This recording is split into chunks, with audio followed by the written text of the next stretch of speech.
ארכדי, אתה מייצג מפלגת ישראל ביתנו בראשות אביגדור ליברמן, שהוא מוכר כקצת קיצוני בדעות שלו כלפי ערבים.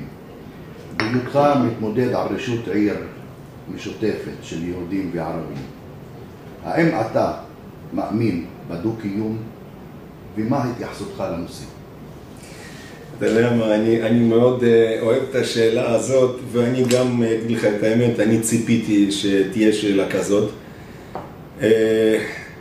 אני רוצה להגיד, ושוב אני מקדיש פה, שבאתי מדינה ברית המועצות. מדינה אזרבייג'ן, שזו מדינה מוסלמית, אמנם שאני מצד האשכנזים, אבל באתי ממדינה מוסלמית.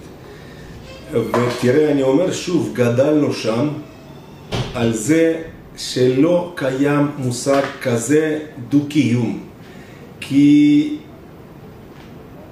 תראה, אני אגיד לך, המילה הזאת דו-קיום לפי דעתי, קצת יש פה ריח של איזושהי גזענות, כדי שאתה תגרום לאנשים להתעלם מבעיות החשובות, אתה אומר להם בואו נתחיל עכשיו מהלך דו-קיום. איזה דו-קיום? אנחנו גרים במדינה, איפה שגרים ערבים ויהודים, איפה שיש כל השלטים כתוב בעברית ובערבית. הגיע באמת זמן להפסיק לחשוב על דו-קיום. אני אהבתי יותר משהו שאמרת, שאלת אותי על התחלה, חיים משותפים. גבר גר עם אישה, זה חיים משותפים. דתי גר עם חילוני, זה חיים משותפים. ערבי נוצרי גר עם ערבי מוסלמי, כמו אצלכם בתרשיחא, זה חיים משותפים. אי אפשר להכליל על איזה דו-קיום. זה באמת לפי דעתי משהו שלקחו אותו בכוונה, כדי להזיז אותך מבעיות נכונות, הבעיות אמיתיות שצריך לפתור, ואז הקמנו איזושהי בעיה כדי לעשות בלון נפוח, וזה דעתי לפי דו-קיום.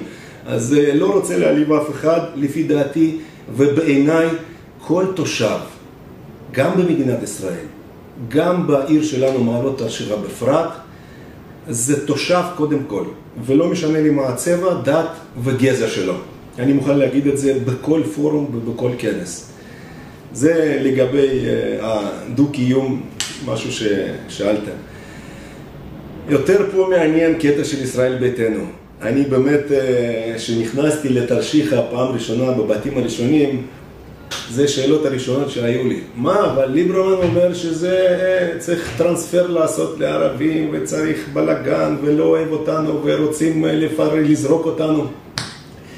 אני רוצה להגיד לכם, חבר'ה, זה ממש לא נכון. אולי